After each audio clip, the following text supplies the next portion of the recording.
Pascal Praud, pris au piège par un auditeur.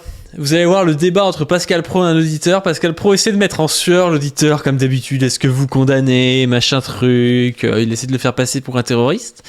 Et il se fait prendre au piège. Alors, vous avez peut-être déjà vu un des extraits, mais vous avez peut-être pas tout vu.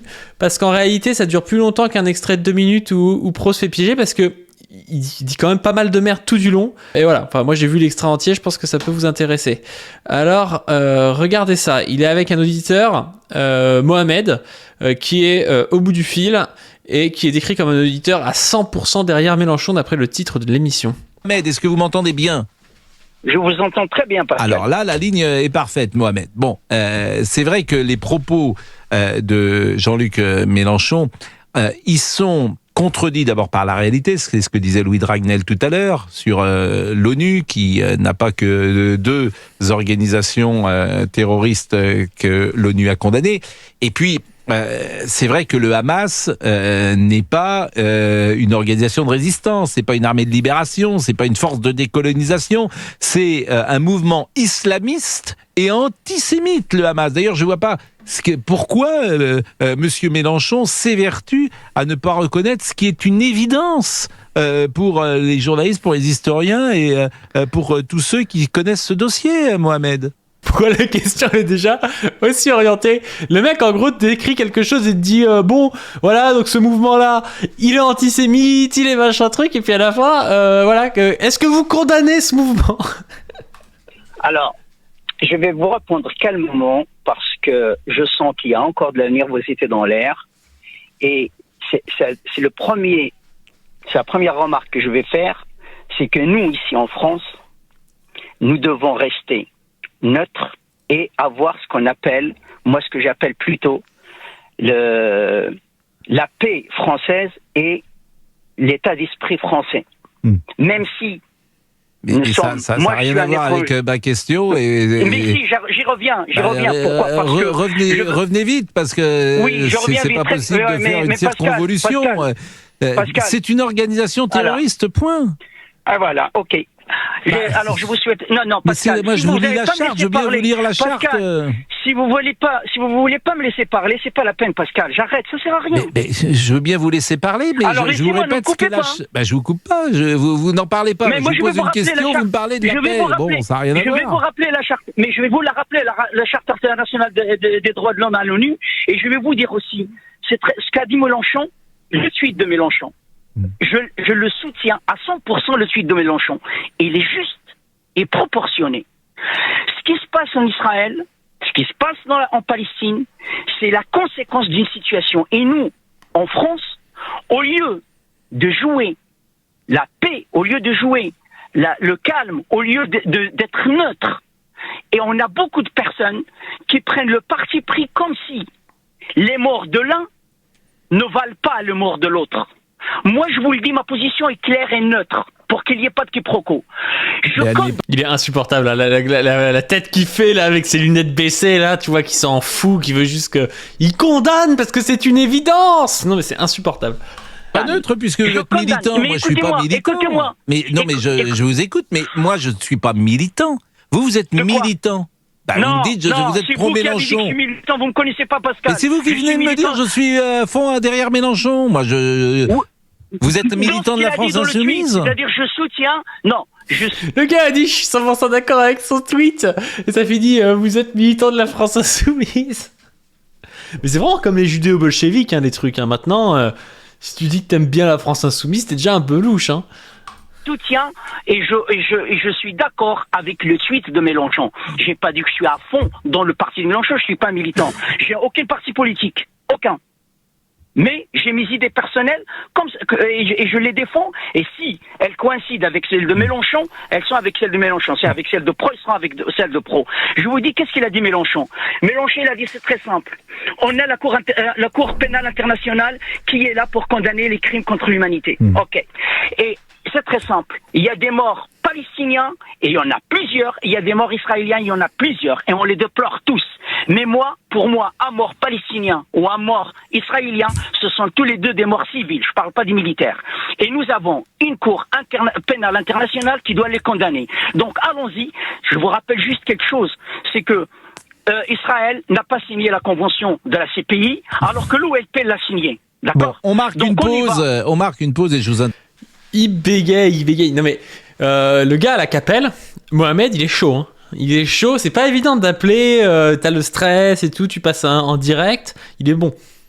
Interromps pas parce que ça sert pas à grand chose en fait de vous interrompre puisque je vous parle du Hamas et vous me parlez pas d'autre chose. Donc vous me dites qu'un mort palestinien égale un mort israélien. Comme on parle pas de la même chose, en fait, ça ne sert à rien de se parler. Et pourquoi faudrait parler que du Hamas, c'est insupportable.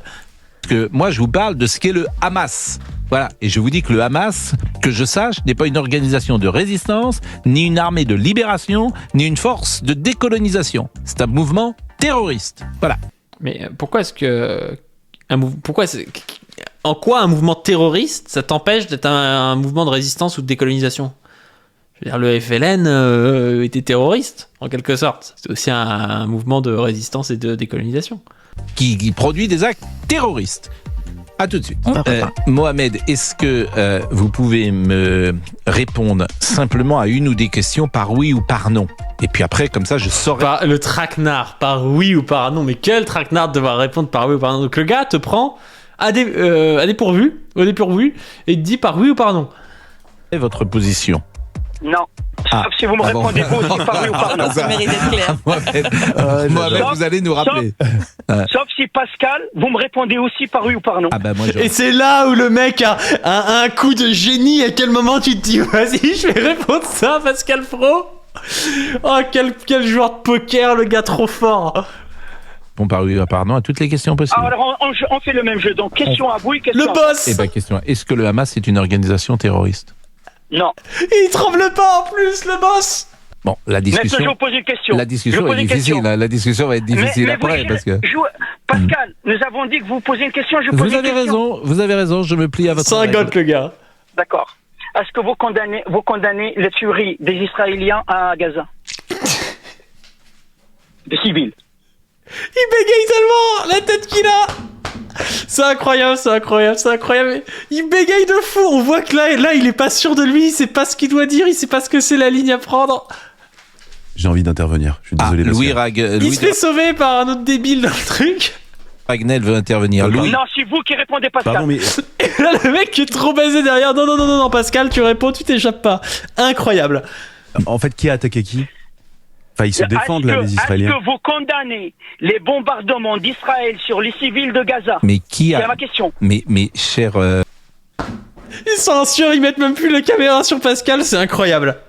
Comment dire, Eh ben, vous Mohamed. voyez, on joue pas le même jeu. Mais je vous réponds. Non, on a dit oui ou non. On Eh n'a ben- rien dit d'autre. Eh ben moi je vous dis que je ne peux pas les condamner puisque ça s'appelle une Non, donc réponse. si non. Donc vous avez dit non. Bah oui. Mais c'est incroyable, le gars, il condamne pas les meurtres de civils à Gaza, quoi. Mais c'est une dinguerie, quoi.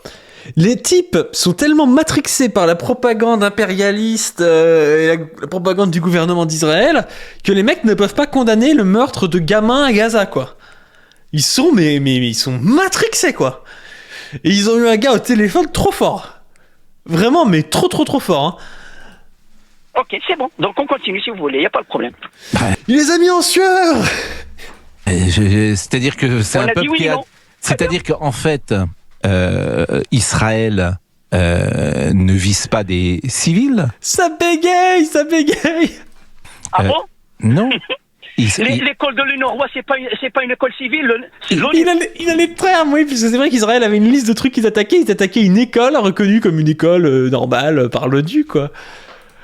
Israël, C'est l'ONU, hein. Israël répond à une attaque du Hamas et effectivement, on est dans un temps de guerre et là, si vous voulez me faire dire ce que je pense, bien sûr que les si vous premières. l'avez Il pédale, il rame.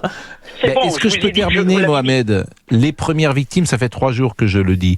Les premières victimes. Il y a eu 2400 morts, je crois, pour l'instant, 700 enfants à Gaza, et puis il peut pas condamner. Enfin, vraiment, et nous, après, on va nous dire, oui, vous êtes bizarre. Bah non, nous, on condamne les morts civiles du côté israélien, du côté palestinien. On n'a pas du tout de mal à dire ça. Enfin, c'est normal. Enfin, je vois pas qui ne condamne pas les morts civiles dans les guerres.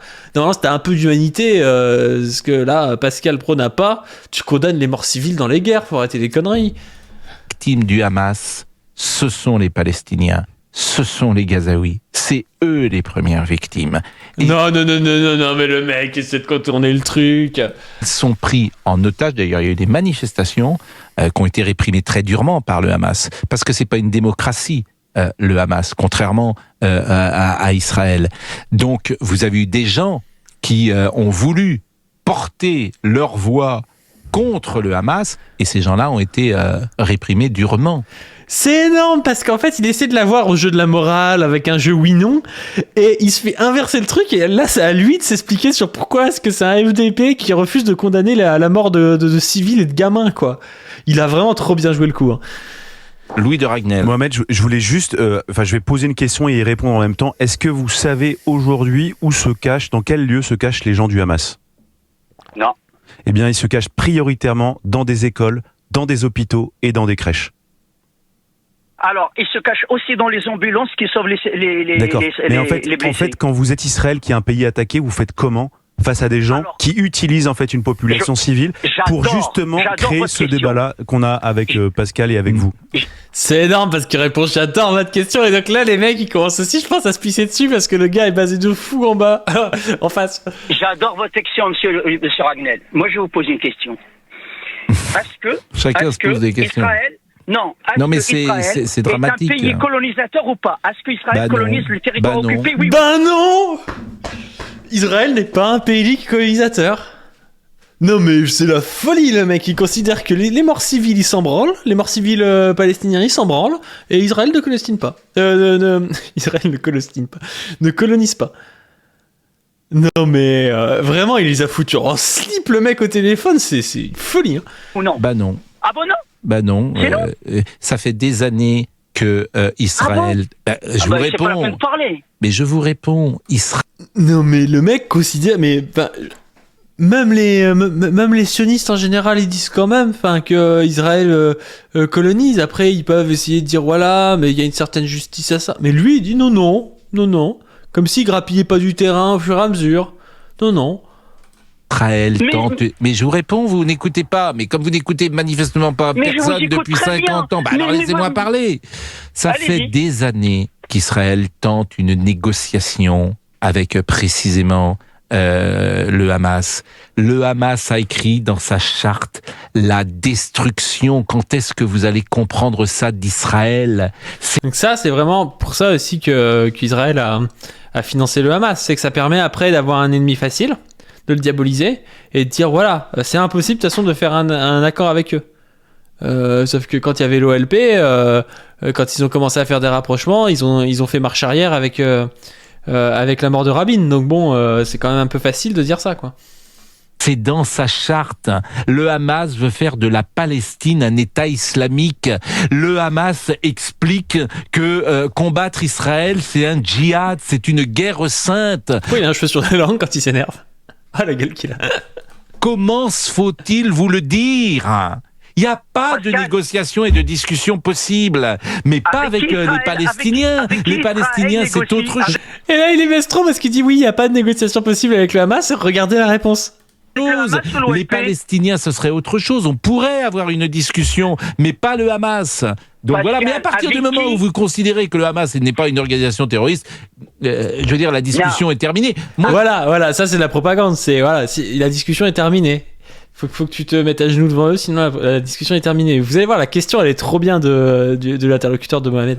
Je vous donne la parole. Mohamed, s'il vous plaît, Mohamed. Chacun parle à son tour, autrement c'est insupportable pour l'auditeur.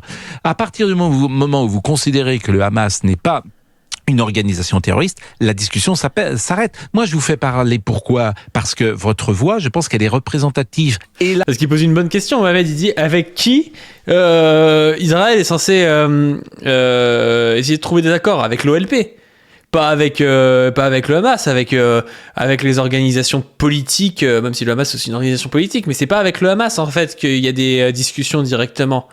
Et c'est pour ça que c'est plutôt avec Mahmoud Abbas ou avec des gens comme ça, quoi. Donc du coup c'est pas du tout la même chose. Et lui il dit oui, le Hamas Israël ne trouve pas non plus d'accord avec le Fatah ou avec des organisations qui sont plus oui, l'OLP n'existe plus, mais avec les anciens groupes politiques qui étaient dans l'OLP. Et donc du coup, ils trouvent pas non plus d'accord avec le Fatah, par exemple. Donc aller dire que ils sont obligés d'attaquer parce qu'ils ne trouvent pas d'accord avec le Hamas, en réalité, Israël a fermé toutes les portes des négociations politiques. Donc à partir du moment où t'as plus aucune négociation politique, c'est facile. Enfin, tu peux pas dire oui, c'est parce qu'on n'arrive pas à trouver d'accord qu'on attaque. Non, c'est parce qu'aussi vous avez laissé le choix uniquement de la violence aux Palestiniens. Hélas, en France, il y a beaucoup de gens qui pensent comme vous. Hélas, c'est pour ça que je vous donne la parole et c'est pour ça que je vous laisse, développer vos arguments qui d'ailleurs n'en sont pas. Mais vous imaginez un journaliste qui parle autant là ? Est-ce que c'est un journaliste là ? C'est n'importe quoi. On a remplacé des journalistes par des éditorialistes. L'éditorialiste, en fait, c'est un journaliste qui fait de la propagande, en fait. C'est un type qui donne son avis tout le temps, qui parle 80% du temps alors qu'il est en train d'interviewer quelqu'un. C'est un putain de propagandiste, en fait, le gars. Il est là, oui, vos arguments n'en sont pas, je vous invite juste parce que vous êtes représentatif, mais en fait, comme vous dites que ce n'est pas un mouvement terroriste, en fait, vous n'avez pas le droit de parler, c'est honteux. Non. Le seul représentant des négociations avec les Nations Unies et avec l'Israël, c'est l'OLP. C'est pas le Hamas, excusez-moi. Mais je crois que l'OLP, ça n'existe plus, c'est l'autorité palestinienne aujourd'hui. C'est l'OLP.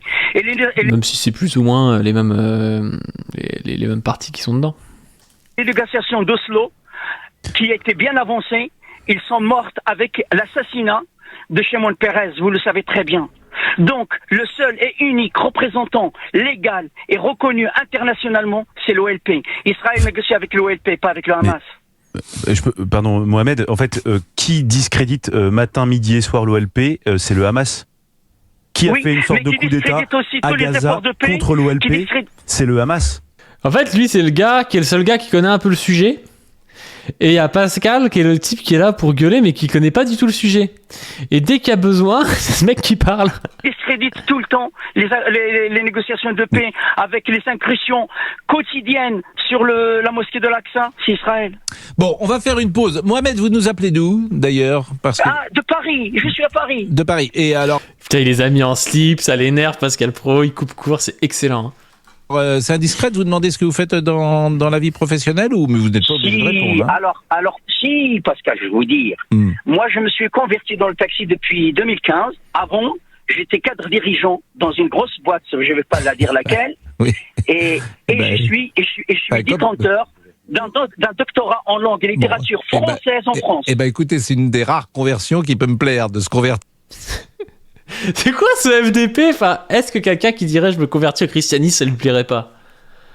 C'est que le gars, mais vraiment, mais ce truc méprisant et tout, mais alors que t'as un type qui est beaucoup plus sourcé que lui, qui te dit qu'il a un doctorat en lettres françaises, qui bosse en tant que taxi, et ce type est en mode la conversion ne me plaît que si c'est dans le taxi, quoi.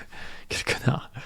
Partir dans le taxi, mais il y a des conversions qui me plairaient moins que ça. Bon, et alors vous êtes dans une compagnie célèbre avec un chiffre ? Non, je suis un indépendant. Ah bon ? Je suis un indépendant. Parce que moi, j'appelle de temps en temps cette compagnie célèbre qui a un chiffre. Donc, je peux tomber sur vous par hasard. Mais vous serez gentil avec moi si vous me prenez dans votre taxi ou alors vous avez... Pascal. Non mais vous avez vu cette rhétorique cette rhétorique tout le temps là de dire le mec s'appelle Mohamed, donc conversion c'est forcément un islam et donc c'est à moitié un terroriste s'il te prend dans son taxi quoi. Vraiment, mais c'est chaud hein. Ce serait avec grand plaisir de vous conduire, mais je suis un indépendant, je vous donnerai mon numéro si vous voulez après. Bon, je vais réfléchir quand même. Il est 11h39 et on va marquer une pause. Et puis, José va pouvoir répondre à Mohamed. Mohamed, voilà, on vous a donné la parole longuement. Et je le répète, pourquoi est-ce qu'on donne la parole longuement à Mohamed ? Parce qu'il est représentatif d'un certain courant qui nous inquiète, bien sûr qui nous inquiète. Et notamment auprès de la jeune génération qui reprend les éléments de langage qu'avait à l'instant Mohamed. À tout. Voilà. Et vous avez vu la différence. Et je posterai après sur YouTube une interview. Plutôt une discussion en Belgique et vous verrez la différence entre le journaliste belge et Pascal Pro.